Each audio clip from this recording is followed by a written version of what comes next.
The galaxy had long dismissed humanity as inconsequential, a small, fragile species clinging to a blue world at the edge of a minor star system, its inhabitants seen as clever enough to survive their own planet, but utterly incapable of projecting power beyond it. And the Galactic Council, composed of towering, insectoid, cephalopod, and crystalline species, had openly mocked Earth in diplomatic sessions, issuing veiled threats and dismissive remarks while diverting their fleets and resources to what they deemed more pressing conflicts among older, more established civilizations. Yet even as humans endured decades of subtle humiliation, economic sanctions, and occasional border skirmishes with alien raiders, they quietly evolved in ways the galaxy could not perceive, building vast orbital shipyards, refining quantum engines, perfecting energy shields that could withstand megaton-class plasma bursts, and developing artificial intelligence capable of strategic planning on a scale that rivaled even the most disciplined alien commanders, all under the guise of peaceful expansion and scientific research. While on Earth, ordinary men and women worked tirelessly in laboratories, aboard freighters, and in orbital habitats, unaware that their daily tasks were assembling the components of humanity's inevitable emergence as a dominant galactic power. And then came the moment the Council truly underestimated them, dispatching a probe fleet to the Sol system under the assumption that humans would capitulate to polite intimidation or fall victim to the superior firepower of alien warships,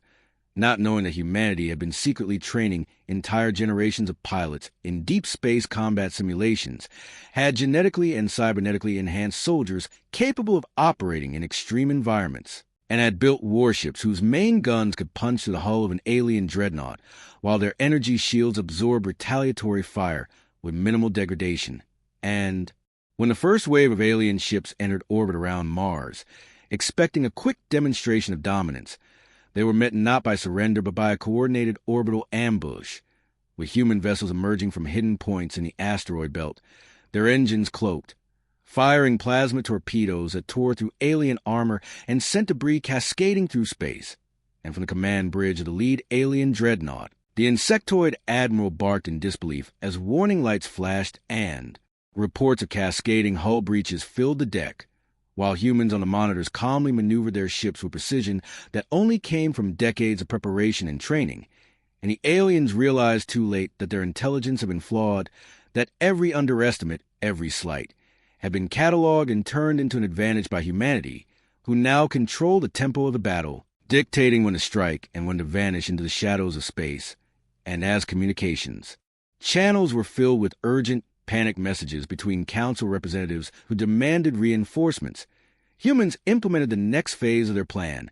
activating swarms of autonomous combat drones that surrounded and disabled alien fighters without a single human casualty, while Earth scientists and engineers coordinated supply lines and fleet movements with efficiency that left the alien admirals struggling to comprehend the logistics involved, and all the while, ordinary humans in command centers on Earth watched the battle unfold with quiet determination, understanding that the galaxy had long assumed they were weak, that humanity had long been underestimated, and that now, after decades of preparation and patient endurance,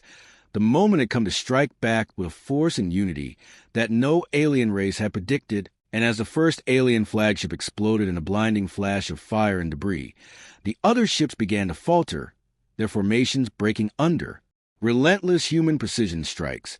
and the message became clear across the battlefield that humanity would not bow, that they would not retreat, and that the consequences of underestimating Earth would echo through the stars in a way that no species, regardless of age or experience, could ever ignore. And as night fell over the orbital stations around Mars, human soldiers, pilots, and commanders prepared for the next wave of the campaign,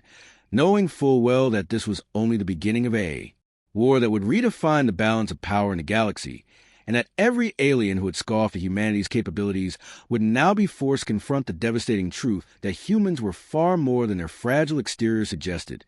that beneath the surface of a small, blue planet lay ingenuity, resilience, and a ruthless strategic mind capable of reshaping the destiny of civilizations, and that the era of humanity's underestimation had ended, replaced by an age where the galaxy itself would learn that Earth and its inhabitants were forces to be reckoned with, and that any who dared to dismiss them would do so at their own peril, as the first decisive strikes of humanity's fleet illuminated the void of space with the proof of a species underestimated at its own risk. The shockwaves from the first engagement rippled through the alien sectors, spreading panic among the high-ranking officials of the Galactic Council who had, until hours ago, considered humanity a minor irritant unworthy of serious military attention, and now reports streamed in from every border system,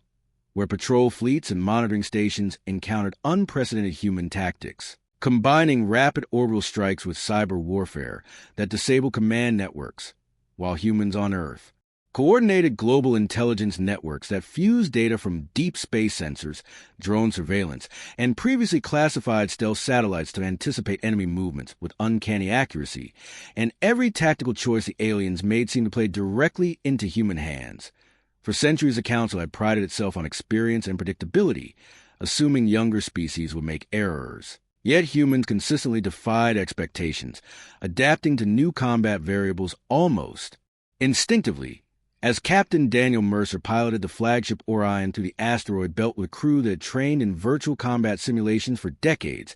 executing maneuvers that confounded alien gunnery officers, while Lieutenant Maria Lopez oversaw the energy grid,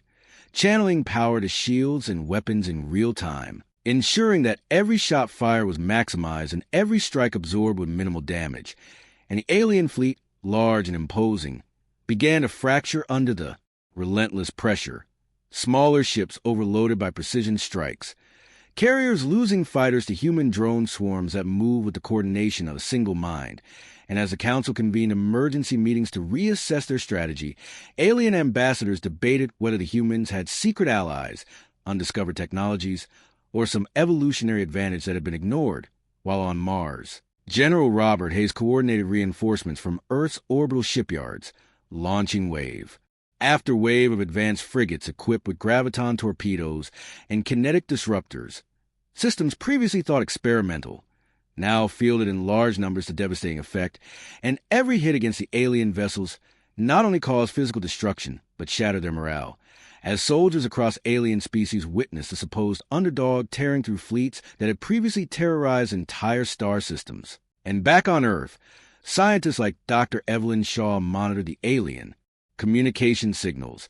deciphering codes and intercepting orders, feeding tactical intelligence directly to commanders in real time, effectively making humans omnipresent on the battlefield, striking where the enemy was weakest while predicting every countermove before to be executed, and civilians trained and mobilized in auxiliary operations ensured that supply chains never faltered, that weapons and fuel were delivered with surgical timing, and that the relentless momentum of human forces never wavered, all while alien propaganda desperately tried to reassure their citizens that humanity's sudden display of capability was an anomaly, a fluke of luck, or the result of hidden allies, failing to comprehend that what they witnessed was a culmination of centuries of preparation, cultural resilience, and ingenuity that no alien intelligence had thought to consider seriously. And as the Orion and its supporting fleet struck the alien command hub in the outer rim of the Beta sector, cutting off communications and collapsing defensive networks, the Council realized that their underestimation had become catastrophic, that every dismissal, every insult, every treaty sign and arrogance had only fueled humanity's resolve and honed its capabilities, and as the last line of alien fighters was neutralized through coordinated human tactics that combined physical and cyber attacks in a seamless, devastating ballet, the galaxy began to understand a truth long denied, that humans were a force forged by adversity, cunning, and relentless determination, that the era of casual dismissal was over, and that the tides of war had shifted irrevocably, with humanity dictating not only the terms of engagement, but the pace, the scale, and the destiny of the conflict, turning every alien assumption against them, and proving that a species once deemed fragile and insignificant could rise with overwhelming speed, precision, and strategy, leaving every observer, friend or foe, to acknowledge that Earth's inhabitants were not only survivors but masters of the battlefield, and that the consequences of underestimating humans were now written in the shattered hulls, disabled engines, and retreating fleets that littered the void of space. And as the night skies above Mars shimmer with the aftermath of the first decisive campaign, human leaders convened quietly to plan the next phase, knowing that their triumph was only the beginning, that the galaxy would not forget the Message delivered by the precision, cunning, and resilience of humanity, and that every species who had scoffed at Earth's capabilities would now be forced to confront the reality that humans struck not with recklessness, but with purpose, strategy, and an unstoppable resolve that would define the new era of galactic relations. And as Captain Mercer prepared to lead the next assault wave into alien-held territory, he looked out across the cold, black expanse of space, understanding that every underestimated human, every mind, every hand, every machine, had contributed to a force that even the oldest civilizations had failed to predict, and that the galaxy itself had entered a new epoch in which humanity would rise with a force and cunning that no one, regardless of experience or pride, could ignore. The remnants of the alien fleets retreated toward their core systems, their confidence shattered and their strategic calculations in ruins. Yet humanity did not falter or overextend, instead using the lull to consolidate gains, repair damaged ships, and integrate newly developed technologies that had been secretly deployed across orbital factories, while on Earth, leaders including President Jonathan Blake and Admiral Lisa coordinated planetary defense and offensive operations, simultaneously ensuring that supply lines, troop deployments, and communications were flawless. And as scouts and reconnaissance drones mapped previously uncharted sectors, human scientists discovered alien warp corridors and sensor blind spots that had been invisible to older civilizations, allowing humanity to move with a freedom and speed no enemy could anticipate. And at the same time, alien intelligence networks scrambled to understand the sudden human dominance, sending envoys and analysts to probe Earth's capabilities, all of whom returned with incomplete, contradictory reports that only reinforced the perception that humans operated according to principles wholly alien to other civilizations, while deep space squadrons under command of Captain Samuel Ortiz executed surgical strikes against vulnerable shipyards and resource depots, dismantling supply chains and crippling the enemy's ability to regroup. And every engagement was met with human precision that combined electronic warfare, advanced targeting algorithms, and adaptive shield modulation, tactics learned from decades of simulation and real-world testing in Earth's orbital defense programs. And the alien species that once looked down upon humanity now experienced fear and disbelief as they saw the consequences of centuries of underestimation, with entire fleets collapsing under attacks that appeared almost omniscient in their timing and execution, while on the ground and in orbital command centers, ordinary humans from every background, engineers, scientists, pilots, soldiers, logisticians, coordinated seamlessly, their collective efforts forming a network of efficiency, foresight, and tactical genius that alien civilizations could not match. And as General Marcus Doyle oversaw the deployment of human strike teams capable of boarding enemy vessels, disabling their engines, and capturing valuable technology, the intelligence gathered from these operations allowed for even more devastating strategic decisions, further widening the gap between human ingenuity and alien arrogance. And as news of humanity's victory spread to previously neutral or skeptical civilizations, many began reconsidering alliances, realizing that Earth's inhabitants were no longer minor players, but a dominant force whose reach and influence could not be ignored. And while the Galactic Council attempted emergency summits to formulate countermeasures, human fleets continued to press forward with coordinated assaults that combined overwhelming firepower with deceptive maneuvers,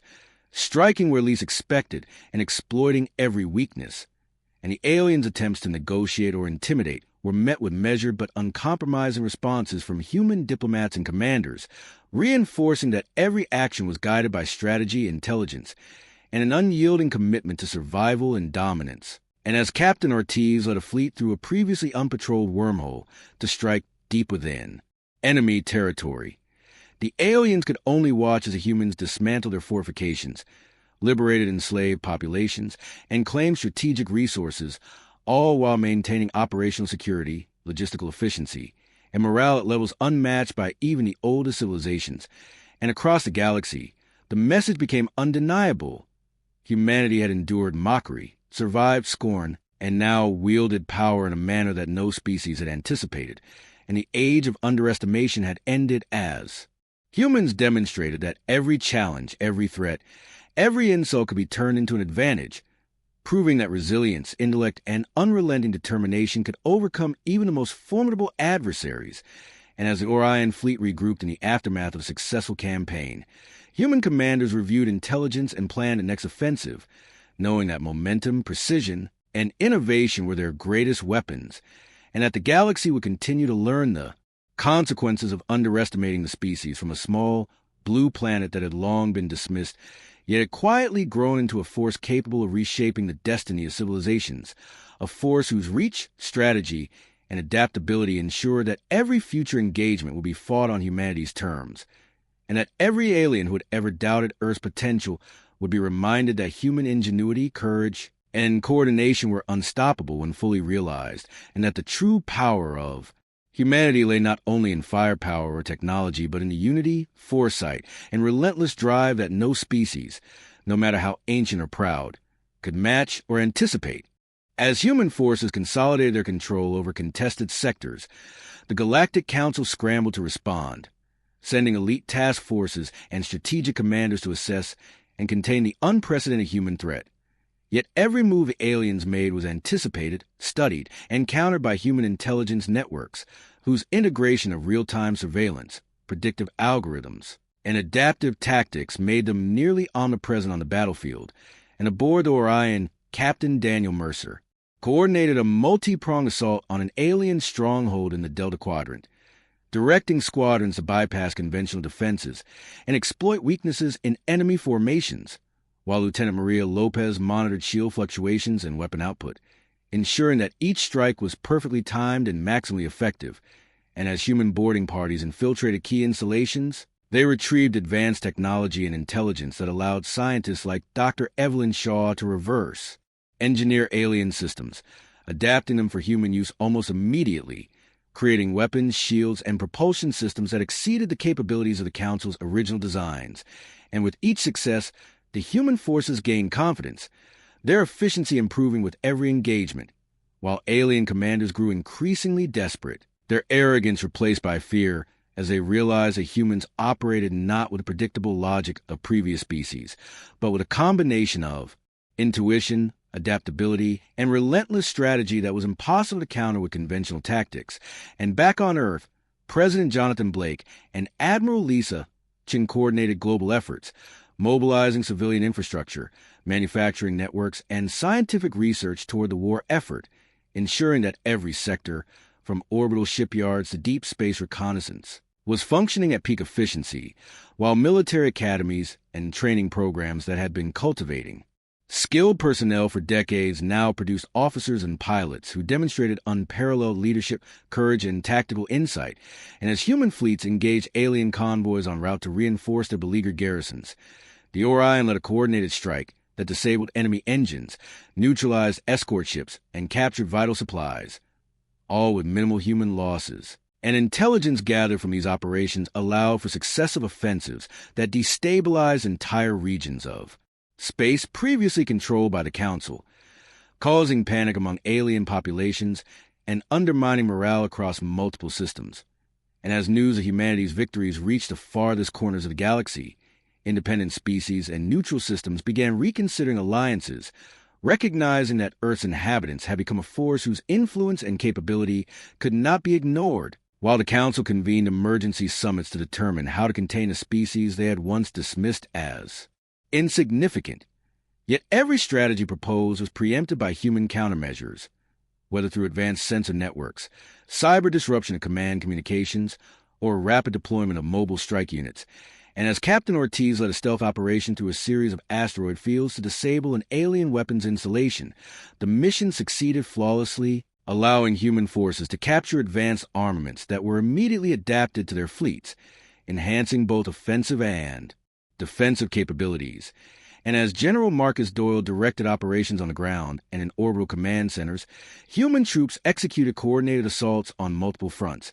integrating infantry, armored units, and orbital bombardment in a seamless strategy that alien commanders struggled to comprehend. And the combined effect of these actions was a cascading collapse of alien control in critical sectors, forcing the Council to acknowledge, reluctantly, that humanity was no longer a fledgling species, but a galactic power whose combination of technology, strategy, and relentless determination could not be underestimated. And as night fell over Earth and orbital stations alike, human leaders reflected on the journey from obscurity to dominance, understanding that every insult, every dismissal, and every underestimation by the galaxy had been transformed into a driving force for preparation, innovation, and execution, and that humanity's rise was both inevitable and unstoppable, proving that the true measure of a species was not in its outward appearance or initial weaknesses, but in the capacity to adapt, endure, and strike with precision when the moment demanded. And as the Orion fleet prepared for the next phase of operations deep within enemy territory, the galaxy itself began to understand a harsh and undeniable truth.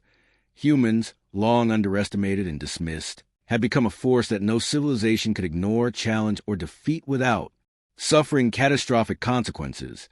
and that the era of casual alien arrogance had ended, replaced by a new reality in which humanity dictated the pace, scope, and outcome of interstellar conflict, and every species that had once scoffed at Earth's potential would now witness firsthand the consequences of underestimating a species that had mastered the art of strategy, unity, and unrelenting determination. With the outer sectors firmly under human control, the Galactic Council faced an unprecedented crisis as the aliens scrambled to reinforce their core worlds while simultaneously attempting to regain control of lost territories. Yet every action they took was carefully predicted and countered by human intelligence, which had already mapped warp corridors, sensor blind spots, and defensive weaknesses across multiple systems. And aboard the Orion, Captain Daniel Mercer coordinated a massive offensive against a heavily fortified alien installation on the edge of the Omega Cluster, directing strike groups to simultaneously attack from multiple vectors while employing advanced electronic warfare to disable communications, shields, and targeting arrays, while Lieutenant Maria Lopez optimized energy distribution across the fleet, ensuring maximum firepower without overloading reactor systems. And human boarding parties infiltrated command centers to seize critical technology and extract intelligence, which was immediately analyzed by Dr. Evelyn Shaw and her team to improve human fleet capabilities, creating iterative advantages with each engagement. And the aliens, once confident in their superiority, found themselves overwhelmed by a species whose tactical flexibility, strategic foresight, and adaptability exceeded their comprehension as humans leveraged both conventional and unconventional methods, including stealth drones, graviton torpedoes, and precision orbital strikes, to dismantle the enemy's control infrastructure, while ground operations coordinated with orbital bombardments to maximize efficiency and minimize human casualties. And across Earth, President Jonathan Blake and Admiral Lisa Chin oversaw simultaneous efforts to expand ship production,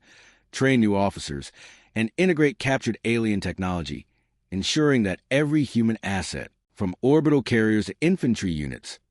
functioned in perfect synchrony, and as human forces executed a complex maneuver through a previously uncharted nebula to strike the enemy's logistical hubs,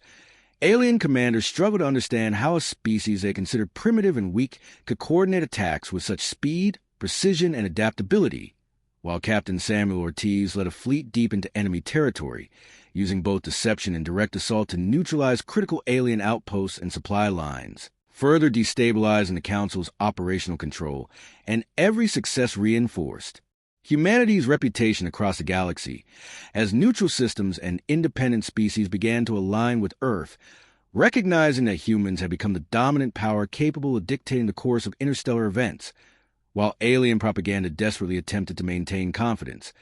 claiming victories that did not exist and blaming setbacks on luck or unforeseen circumstances, failing to comprehend that human success was a result of decades of preparation, resilience, and relentless strategic execution.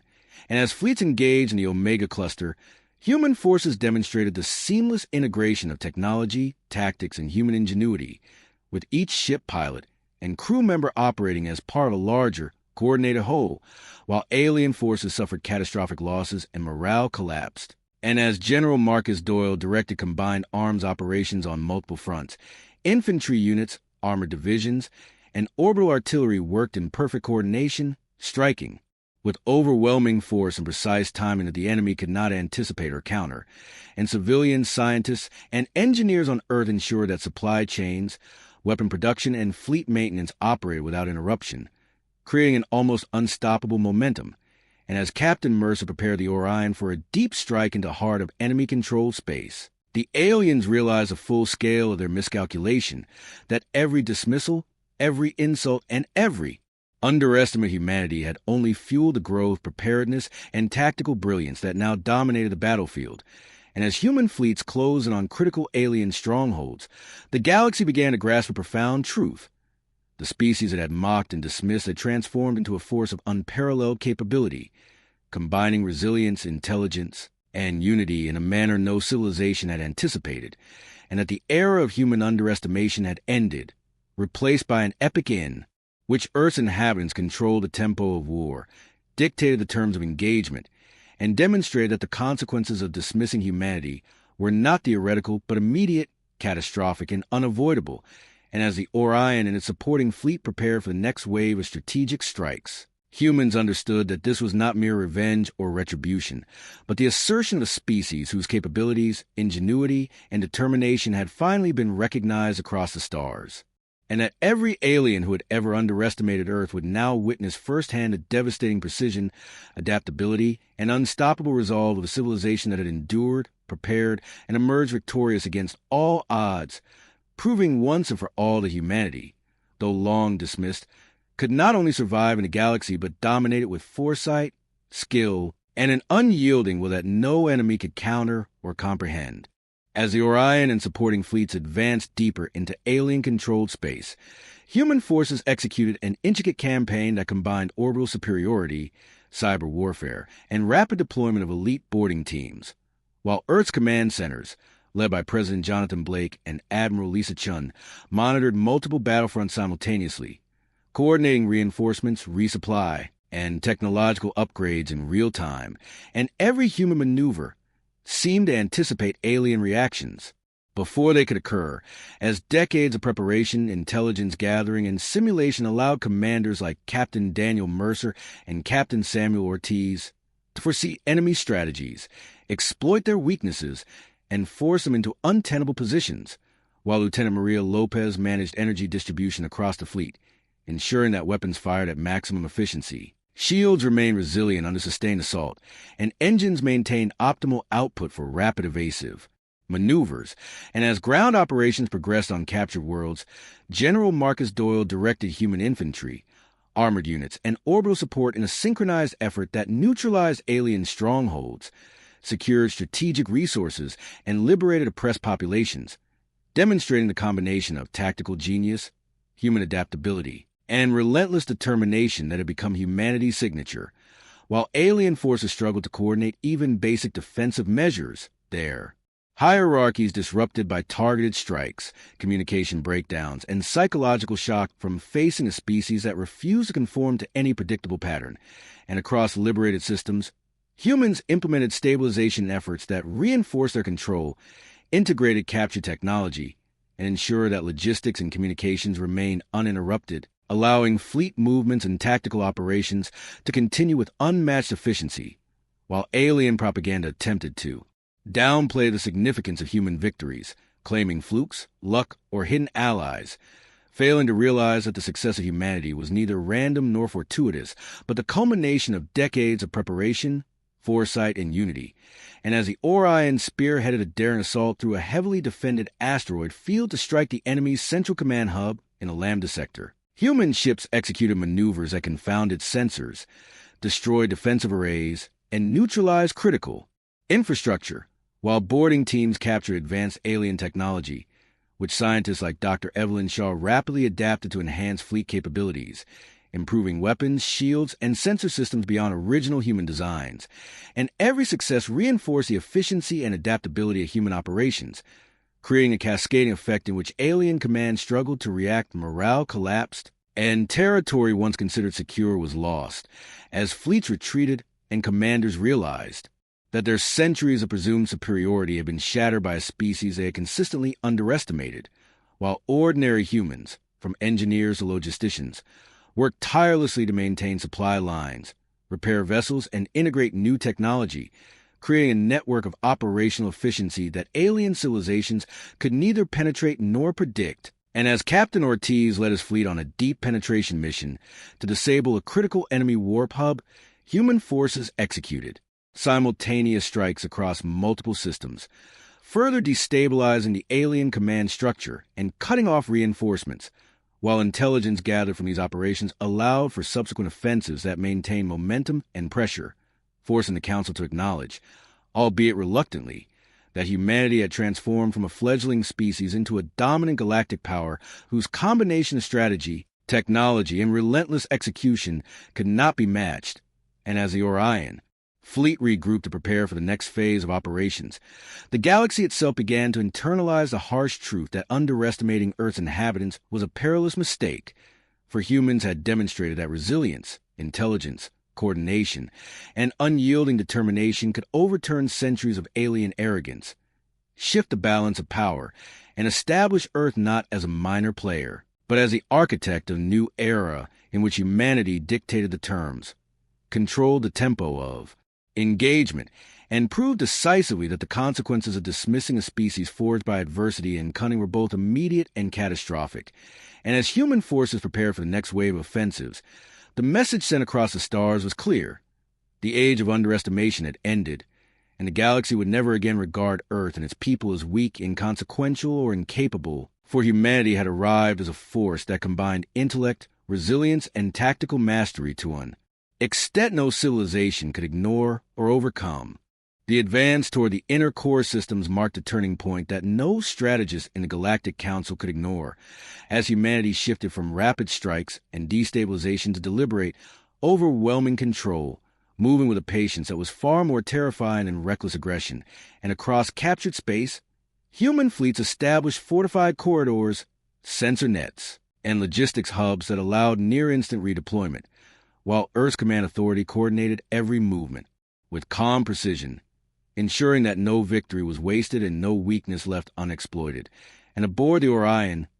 Captain Daniel Mercer reviewed intelligence reports that showed entire alien regions collapsing not because of direct assault, but because their confidence, command cohesion, and economic structures had failed under sustained human pressure, while Lieutenant Maria Lopez continued refining fleet performance, adjusting shield harmonics and reactor cycling so efficiently that human vessels could remain combat-ready far longer than any alien counterpart. And as Captain Samuel Ortiz led a task force into a densely populated core system, the operation unfolded with surgical restraint, disabling military infrastructure while avoiding unnecessary civilian casualties, a choice that stunned observers across the galaxy and undermined alien narratives that painted humans as brutal or uncontrolled. And this calculated discipline only deepened the psychological impact as alien leaders realized they were not facing a species driven by rage, but one guided by strategy, restraint, and absolute confidence in its own superiority. While General Marcus Doyle oversaw the integration of liberated worlds into human-controlled security zones, deploying peacekeeping forces, stabilizing economies, and securing infrastructure with the same efficiency shown on the battlefield, proving that humanity's strength extended beyond warfare into governance, coordination, and long-term planning. And as Dr. Evelyn Shaw's teams continued to adapt captured alien technology, breakthroughs in energy generation and propulsion allowed human fleets to operate with unprecedented reach, rendering former alien defensive perimeters irrelevant, while every new system integrated into the human network strengthened the whole, creating a compounding advantage that no singular enemy victory could reverse. And within the council chambers, panic gave way to desperation, as ancient species argued, over whether to sue for peace, escalate the war, or attempt alliances that now seemed meaningless, for every option assumed a leverage they no longer possessed. And as human intelligence intercepted these debates in real time, strategies were adjusted calmly, exploiting hesitation, division, and fear with precision strikes and diplomatic pressure applied simultaneously. And across the galaxy, neutral powers watched closely, recognizing that humanity was not simply winning battles, but rewriting the rules of interstellar dominance, demonstrating that preparation, adaptability, and unity could overcome age, size, and numerical superiority. And as fleets loyal to the Council attempted one final coordinated counteroffensive, they were met by layered human defenses that absorbed the assault, analyzed its patterns, and dismantled it piece by piece, leaving the attacker scattered, disarmed, and retreating in disarray. And the realization spread rapidly among alien populations that the war's outcome was no longer in doubt, that humanity had already achieved strategic victory before the final battles were fought, and as the Orion held position at the edge of the core, its presence alone enough to halt enemy movement, Captain Mercer understood that the galaxy had crossed an irreversible threshold, where Earth was no longer reacting to threats but shaping outcomes, and where every species now measured its decisions against the knowledge that humans observed, calculated, and responded with unmatched speed and precision. And as preparations began for the final phase that would decide the fate of the Council itself, the message echoing through every star system was unmistakable, that humanity's rise was not sudden or accidental, but the inevitable result of the species that had been underestimated for too long, learned in silence, prepared without recognition, and now stood ready to define the future of the galaxy on its own terms. The final phase unfolded not with chaos, but with an almost unsettling calm, as humanity applied the full weight of its accumulated advantage against the Galactic Council's core systems, moving deliberately and without hesitation. And when the last offensive fleets were deployed in a desperate show of unity by civilizations that had once mocked Earth, they found themselves facing an opponent that had already accounted for every possible outcome, every fate, every sacrifice, as human fleets formed layered formations that controlled space itself, their sensor networks locking down entire star systems, while precision strikes disabled command relays, shipyards, and energy nexuses within minutes. And aboard the Orion,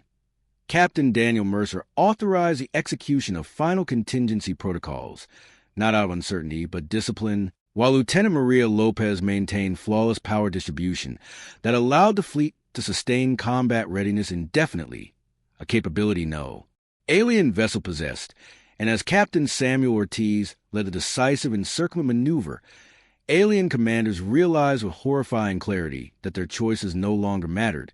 that the war had already been decided long before this moment, when humanity had quietly chosen patience over pride and preparation over display. And on Earth, President Jonathan Blake and Admiral Lisa Chin observed the culmination of decades of planning without celebration, understanding that this was not merely victory but responsibility. As General Marcus Doyle coordinated stabilization forces ready to move, the instant resistance collapsed, ensuring order replaced chaos. And as the Council's last command world lost power, its defenses neutralized without planetary destruction, the surviving alien leaders were forced to transmit surrender acknowledgments, their voices stripped of arrogance, filled instead with disbelief and regret, admitting that their greatest failure had not been tactical or technological, but perceptual, that they had mistaken silence for weakness and restraint for fear. And across the galaxy, the effects were immediate, with hostile fleets standing down, neutral systems aligning openly with Earth, and former Council members accepting human-led security, accords that redefined interstellar relations. And as Dr. Evelyn Shaw's team secured archives containing the recorded history of countless civilizations, it became evident that humanity was unique not because of raw strength alone, but because it learned faster, adapted quicker, and refused to accept imposed limits. And when the Orion finally departed the core, not as a conqueror but as an enforcer of stability, its passage marked the end of an era defined by ancient hierarchies, and the beginning of one shaped by accountability, preparation, and resolve. And among alien populations, a single lesson spread faster than any decree or treaty, that humanity was not dangerous because it sought domination, but because it responded decisively when pushed, because it remembered every slight, prepared for every threat, and acted with unity when the moment arrived. And as human fleets returned to defensive postures rather than occupation,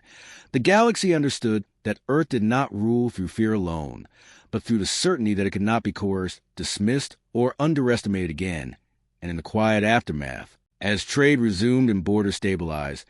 the story of the war passed into collective memory as a warning rather than a boast, that humanity had not struck out of arrogance, but necessity, and that the true peril had never been provoking Earth, but failing to recognize what humans had always been, a species forged by adversity, sharpened by patience, and unstoppable once it chose to stand, ensuring that from that moment forward, across every council chamber, fleet academy, and border system, the name of humanity was spoken not with mockery,